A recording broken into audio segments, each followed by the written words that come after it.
When you're reading a book, you probably think of that as one-way communication. The author has spent this significant amount of time thinking about and writing about a certain set of ideas. And through the reading process, those ideas are transmitted from the author to you, the reader. But it doesn't have to be that simple, as Suzanne Ewell, the creator of these notes behind me, found out. Suzanne is a member of Verbal to Visual, and during a book club event from earlier this year, someone made a comment about treating reading as a conversation with the author. In a post in which she shared these notes, she said, "That stuck with me, and I started approaching reading as a shared experience rather than a solitary activity. My mindset changed from I'm reading to get through the book to I'm having quality time with Scott." In this case, Scott Walker, author of Order Out of Chaos. Suzanne is the founder of a nonprofit called Creative Crisis Leadership, which helps communities develop strategies for responding to crises like natural disasters. She went on to write, "Approaching reading as a conversation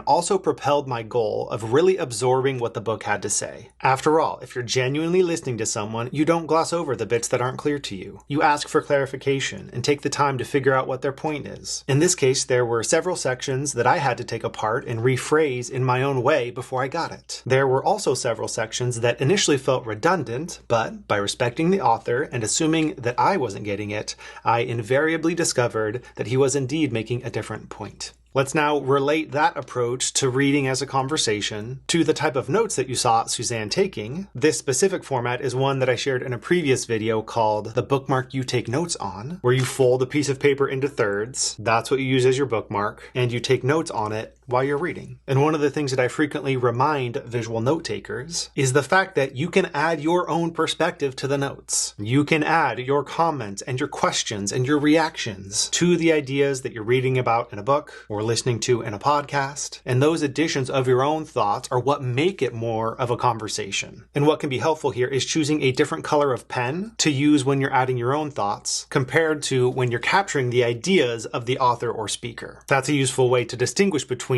the source material itself and your reactions to it. And that act of treating reading as a conversation and adding your own reactions within your notes aligns with a learning principle from the book Make It Stick, The Science of Successful Learning. You can watch my visual summary of that book if you're interested. They mention using the tool of reflection as a way to deepen the learning experience. So instead of just passively taking the ideas in and saying to yourself, yes, I get it, you spend a bit more time reflecting on those ideas, considering how they relate to your experiences, so that you can make connections to things that already exist in your brain, which helps you to view the ideas not just from the perspective of the author, but from your perspective as well. So the next time you're reading a good nonfiction book, try treating it not just as the passive reception of the ideas from the author to you, but instead as a back and forth conversation, supported perhaps by some visual notes. If you would like to dive deeper into the visual note-taking side of things, check out the resources at verbaltovisual.com. Thanks for watching, and I'll see you in the next one.